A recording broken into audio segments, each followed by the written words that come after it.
Городские истории. В эфире радио Крым-Реалии. Добрый день, в эфире радио Крым-Реалии, в студии Елена Юрченко. Вы слушаете «Городские истории». Это программа о Крыме, городах и поселках и людях, которые там живут. Радио Крым-Реалии вещает в эфире 24 часа в сутки, 7 дней в неделю. В Крыму слушайте нас в диапазоне 105,9 FM. Крымчане могут бесплатно звонить в эфир по телефону 8 810 06 926. Для жителей материковой части Украины телефон студии 044 490 31 18. Гость эфира. Гость нашей студии — заместитель председателя Меджлиса крымско-татарского народа Ахтем Чийгоз. И мы будем сегодня говорить об Бахчисарае. Здравствуйте, Ахтем ага. Добрый день. Бахчисарай — город, с которым у вас связано множество воспоминаний. Это ваш родной город, место, где находится дом. И я предлагаю послушать сюжет, который мои коллеги подготовили специально для нашего эфира. 100 слов по теме. Этот дом, когда строил, сажал эти деревья. Мне часто во сне снилось. Я поэтому вернусь. И этот персик я съем еще. И во дворе буду ходить. Свой сад и родной двор Ахтем Чийгоз видит на экране в сюжете «Крым-Реалии» уже после выхода на свободу. Он не был дома с января 2015 года. Спасибо, показали, немножко это освежили. Немножко легче стало, я хоть увидел. В этой суматохе я сейчас просыпаюсь иногда и сквозь сон просыпаюсь и вижу дом. Российские силовики задержали Чийгоза в Крыму в январе 2015-го. Суд длился 3 года. Это время он провел в Симферопольском СИЗО. 8 лет заключения. Таким был приговор. Я зампредседателя Меджлиса крымско-татарского народа. Я и в тюрьме сидел 3 года в этом статусе. В октябре 2018-го при содействии президента Турции Раджепа Эрдогана он был освобожден. Ахтем Чийгоз родился в Булунгуре, Узбекская ССР. Жил и работал в крымском Бахчисарае. Он говорит, никогда ничего не боялся и всегда отстаивал позицию крымско-татарского народа. Главное четко показать позицию не только свою, но и тех, от имени кого ты говоришь. Сейчас Ахтем Чийгоз живет в Киеве, но уверяет, обязательно найдет возможность вернуться на свою родину, в свой родной Крым. Юлия Щетина для Крым-Реалии. 100 слов по теме. В эфире «Городские истории» на радио Крым-Реалии. Гость нашей студии — заместитель председателя Меджлиса крымско-татарского народа Ахтем Чийгоз. Вам действительно часто снился Бахчисарай, когда вы находились в заключении в Крыму? Да. Это там слишком, в общем-то, понятие сна, оно такое условное в тех условиях, в которых я находился. Это постоянно там неожиданные обыски. И вот сон — это то, когда ты в другую реальность, в свои воспоминания окунулся, и рано утром тебя будили, а я вот почти каждый день видел, каждую ночь видел, как я в таком черном костюме, в белой рубашке шел по своему любимому городу. И я, главное, видел людей. Вот люди, и вот я с такой уверенным шагом шел в старый город. И я, когда меня будили утром в 7 утра, я, в общем-то, какая-то вот у меня уверенность была. Я оказывался уже в той реальности, в которой оказался, но вот уверенность меня не покидала. Я очень надеялся, что хотя бы мне дадут, что у меня будет возможность там несколько дней. Я понимал, что меня в Крыму не оставят, но хотя бы несколько дней, чтобы пройти по этим улицам. У меня вся жизнь там. Создается впечатление, что город как бы оберегал вас в такие трудные дни и говорил: я не оставлю тебя, я дам тебе силу. Знаете, я сам, мои предки, они южнобережные, но так случилось с покойным моим братом. Мы в 89 году оказались в Бахчисарайском районе и оказались вот сразу с этих акций протеста, когда мы на голой земле, в общем-то, с другими соотечественниками садились и начинали строить, вот принципиально строить. Нам не давали ни землю, ни прописку. И вот в старом городе Бахчисарая я впервые почувствовал вот наше прошлое, вот кто я. Это я почувствовал в старом городе. Когда я шел по этим улочкам, видел дома каменные, сохранившиеся, и когда этот хан-сарай увидел, я понял, что вот я его почувствовал, это наше прошлое, великое, вот такое вот, знаете, гордостью, гордость во мне, вот это все, вот как будто я наконец понял, кто я вообще, как себя чувствовать у себя на родине.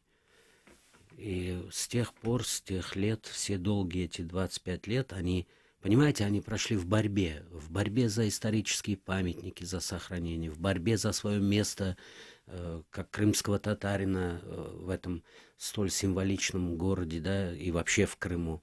Но эта борьба была такая, вот она тебя вдохновляла, люди, живущие там, окружающие тебя, вот я от них силы черпал. Вы сказали о хан-сарае, и я подумала, это как стержень.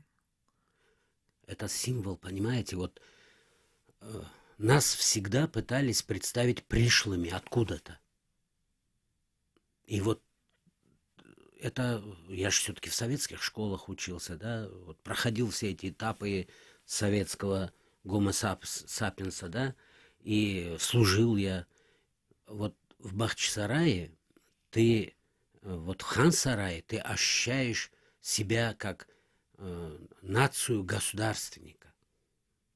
У нас было великое государство. И я говорил так, у нас когда-то закончилось все в Бахчисарае, и мы возродимся с Бахчисарая. Для меня Бахчисарай это был символ нашего возрождения, ощущение того, кто мы, крымские татары. Расскажите о ваших самых любимых уголках Бахчисарая. Знаете, есть такое уникальное место Ашлама-сарай. Вообще Бахчисарай можно там, он так разделен, есть историческая старая часть, да, в старой самой части есть несколько там Мерьем Делере, Ашлама-сарай. Так вот, Ашлама-сарай, я всегда говорил, там у нас Инджерлу медресе, историческое знание, очень много мы провели в борьбе времени, чтобы это все возвратить и возвратить. Там была какая-то вот аура, понимаете?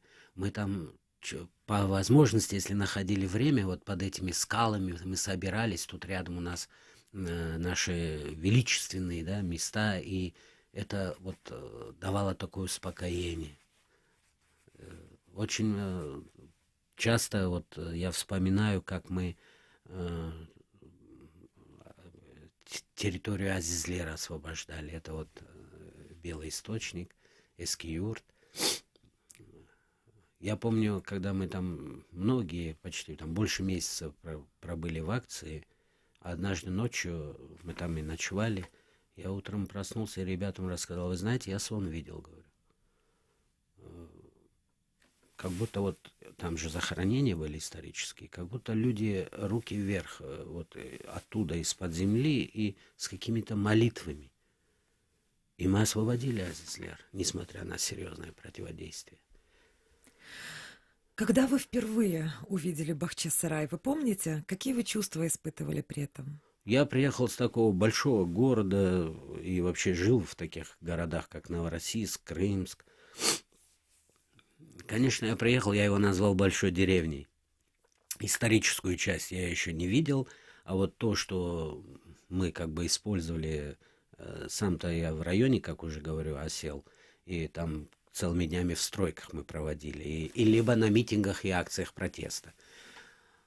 И, ну, Бахчисарай 89-го, 90-х годов и Бахчисарай уже после 2000-х годов, это, конечно, даже те, которые приезжали, уезжали и давали оценку, это был другой Бахчисарай. Сколько мы там проводили всяких конкурсов, всяких вот международных конкурсов, да, исторических таких мероприятий, связанных с историческими событиями.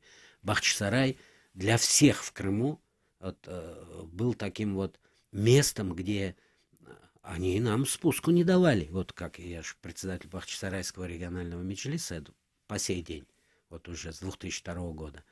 Нам спуску не давали. С нас все время было больше спроса, больше требований. Бахчисарай должен был быть всегда соответствовать вот образу крымских татар. И мы к этому стремились. Хотя нас всегда там, я бы сказал, что было так 20-22%.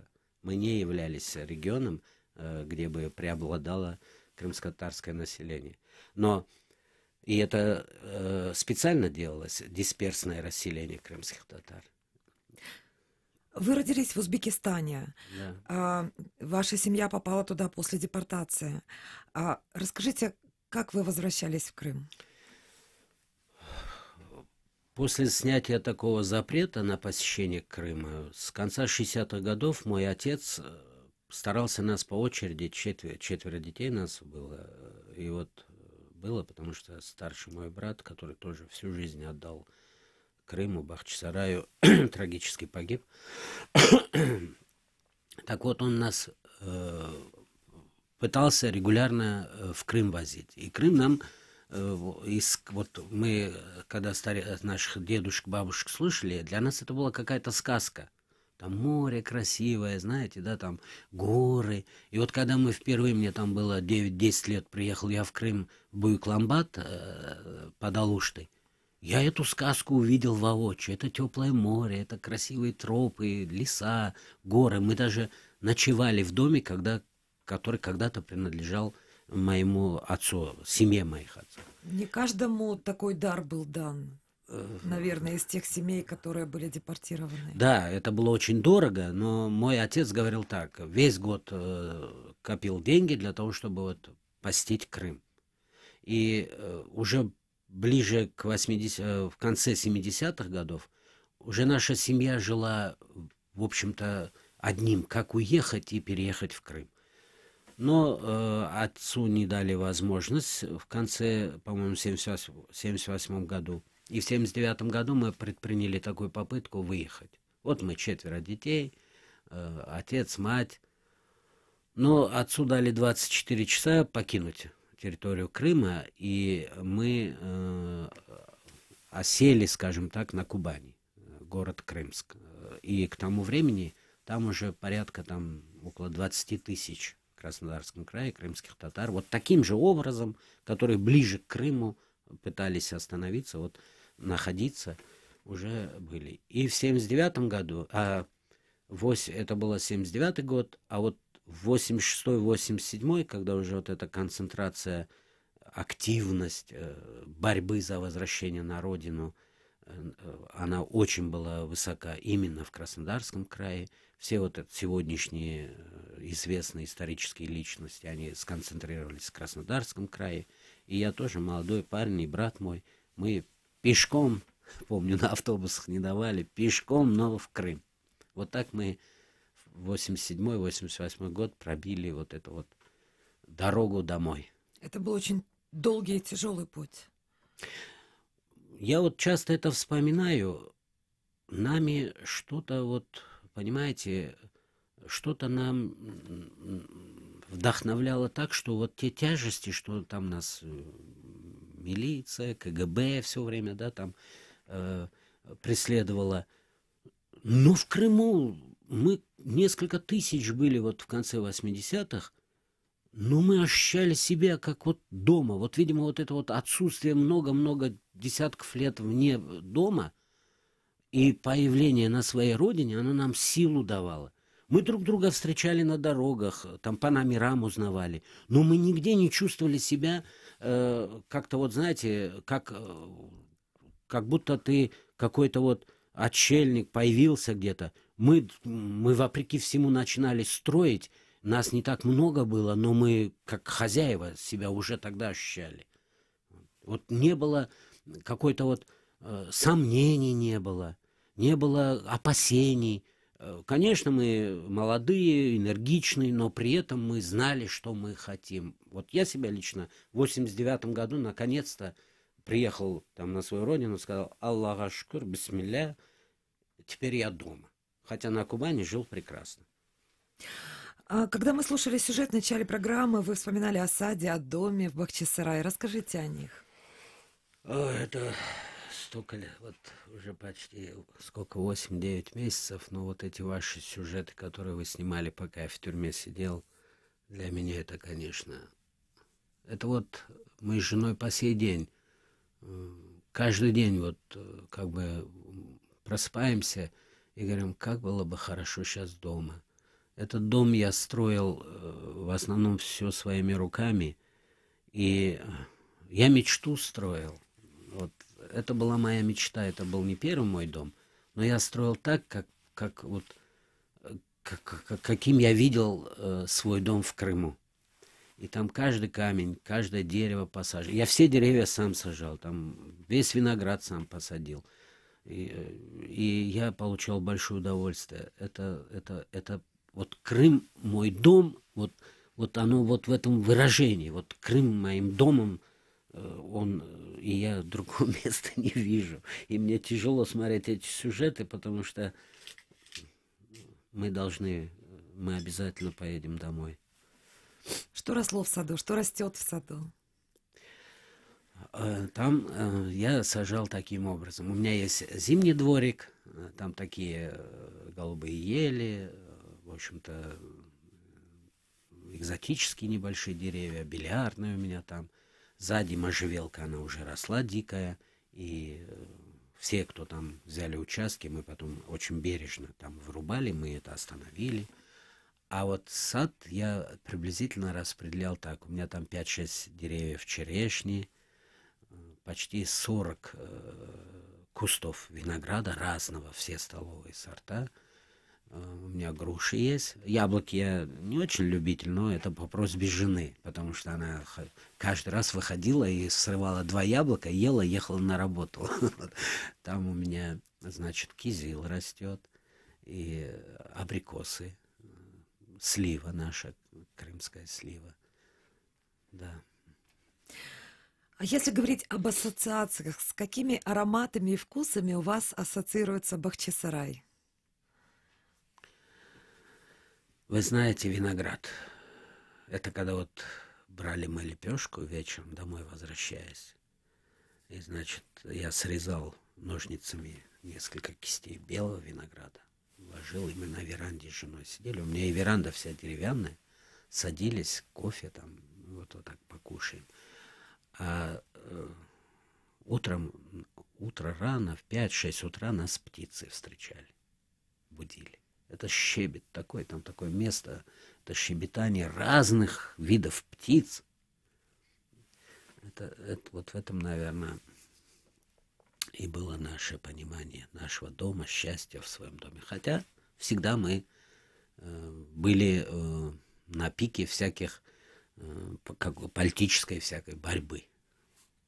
Я хочу напомнить нашим слушателям, что в эфире «Городские истории» на радио Крым Реалии. Мы говорим о Бахчисарае, и вы можете делиться своими историями в нашем эфире. Крымчане могут бесплатно звонить по телефону 8 800 10 06 926 для жителей материковой части Украины. Телефон студии 044 490 31 18. 21 сентября 2015 года вы впервые услышали радио Крым Реалии, а мы впервые вышли в эфир. Каждый день мы готовим новости, ток-шоу и авторские программы. И все потому, что крымчане имеют право знать. В эфире «Городские истории». Гость нашей студии — заместитель председателя Меджлиса крымско-татарского народа Ахтем Чийгоз. Мы говорим об Бахчисарае. Ахтем ага, давайте поговорим вот о чем. Фактически всегда было 2 города. Это старый Бахчисарай и новострой, новый Бахчисарай. Казалось иногда, что они почти не пересекались. Что вы думаете об этом? Нет, знаете, в конце 80-х, когда вот мы стали массово возвращаться, в начале 90-х, нам же отказывали в нормальном получении земли, и после многих месяцев акций протеста нам определили две территории, вот это сейчас называется 7-й микрорайон и 6-й микрорайон. Например, 6-й микрорайон они называли зоной отчуждения, как-то они его называли, в общем, север. То есть там все время холодно, большие ветра, там свалка была много-много десятилетий, и мы потом ее все-таки незадолго до оккупации закрыли в 2013 году. И 7-й микрорайон, который тоже вот при въезде в город. А вот между 6-м и 7-м микрорайоном внизу, вот в этом ущелье, находится старая часть Бахчисарая. А новый город, нас не называли новым городом местные, мы назывались 7-й микрорайон, 6-й микрорайон, места компактного расселения, хотя там русскоязычные тоже среди нас проживали. А новый город, он расстраивался уже в советское время, и, в общем-то, никакой какой-то вот архитектурности, как и во многих других местах, в других городах, тогдашние власти не преследовали. Но мы с 90-х годов уже мечтали и добились этого. К сожалению, оккупация опять это все испортила. Но мы добились развития и туристического, и в понимании, и политического старой части города. И, в общем-то, в Украине не было, наверное, людей уже, которые бы не пытались бы хоть раз приехать и пройтись по старому городу Бахчисараю. В 2000-х годах вот в развитии наших вот этих планов появились крымско-татарские, как мы их называли, кафе, да, вот. И почему-то власть, не почему-то, мы знаем почему, местная власть всегда, вот те же Аксеновы, Константиновы в прошлом очень сильно препятствовали развитию этого. А мы на этих ярусах умудрились из частных домиков, там, выкупов, сделать эти привлекательные кафешки, возродить национальную культуру, национальную кухню. У нас практически нигде в кафе спиртное не продавалось. И вот это вот такое развитие получилось, что старый город, вот то, о чем мы мечтали, жил практически там круглосуточно, да, он был всегда живой. А новый город постепенно превращался в такой вот, скажем, спальни, что ли, спальным его можно назвать. Все постепенно переместилось вот в эту историческую часть. То есть новый город дал новую жизнь старому городу? Нет, новый город, мы его вот так и оставили. Очень мало наших селилось в новом городе. Вот эта вот шовинистическая часть, она в большинстве присутствовала в новом городе. Там район Хитрого рынка, да, там вот у него и названия такие. Вот. А 6-й, 7-й микрорайон он возродил. Вообще в понимании Бахчисарая, его роли, его политической роли в сознании всей Украины и впоследствии мира, это вот заслуга вот это 6-го, 7-го микрорайона. Мы все сконцентрировали на нашу историческое прошлое, историческую гордость. Это вот старый город. Я хочу вот о чем вспомнить. О протестах крымских татар в Бахчисарае 2010 год, 2006 год, когда расположенный монастырь там хотел построить экскурсионный киоск на земле общего пользования. Потом вы выступали против нелегальных парковок. Раньше была история с крымско-татарским кладбищем Азизлер. Это вот какие-то постоянные годы борьбы. Ну, я всегда говорил, что 25 лет, я не помню, я всегда говорил, что, в общем-то, отдыхать времени не было, но эта борьба давала... Ты боролся за справедливые исторические, да, вот, места. И вот эта справедливость давала тебе сил, народ очень сильно поддерживал, и меня, и команду всю, и весь Крым поддерживал. Почему? Потому что мы в Бахчисарае сконцентрировали свою борьбу вокруг исторических мест. И вот тут схлестнулись с пророссийскими силами. Вот так называемый монастырь, он вообще являлся пятой колонной, и как время показало, он и оказался пятой колонной, да, российской. Но мы всегда побеждали. Мы потому что справедливость была на нашей стороне. И с Украины все, кто приезжал, высокие чиновники, они нас поддерживали. Вот в те годы впервые, по-моему, в Крыму была применена практика, когда пришлых людей привозили для того, чтобы пытаться силовым путем участвовать в таких конфликтах. Вот тогда вы могли подумать о том, к чему это может привести? Мы всегда с этим опасением жили. Я не скажу, что у нас страх был, потому что мы всегда готовы были к решительному такому отпору, как гражданское население. Но мы на самом деле всегда на акциях видели чужих людей с Севастополя, вот с этой черноморской базой российской. И мы СБУшникам детально описывали и рассказывали, кто приезжал. Но СБУ уже тогда не было заинтересовано. Они совместно работали с этими силами. Угрозой выставлялся крымско-татарский фактор. Но это я сейчас говорю не с точки зрения, знаете, обиды или злости. Я это говорю для того, чтобы мы больше это не повторяли. Вы думаете о возвращении домой?